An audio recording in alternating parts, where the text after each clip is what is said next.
მე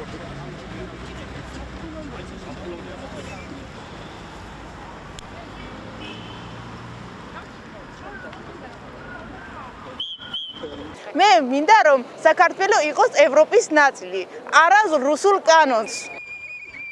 უკვე ერთ კვირაზე მეტია მე და ჩემი მეგობრები ვაპროტესტებთ იმას, რაც მიმდინარეობს ქვეყანაში და რასაც უკვე 50 დღეზე მეტია აპროტესტებენ ჩვენი თანამოქალაქეები თბილისში.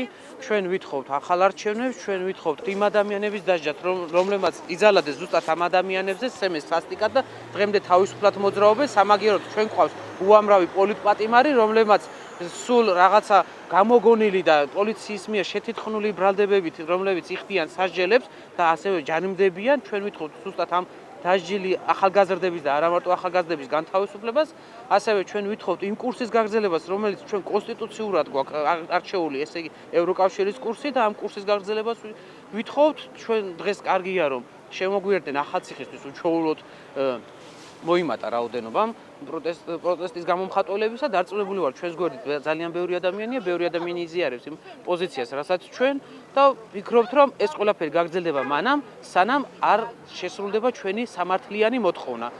ხელისუფლებამ უნდა ისწავლოს მოქალაქეების საკუთარი ამომრჩევლების და არა მარტო ამომრჩევლების, თუ ყველა მოქალაქეს თავის პოზიცია აქვს და უნდა ისწავლოს ამ პოზიციის პატივისცემა და გათვალისწინება.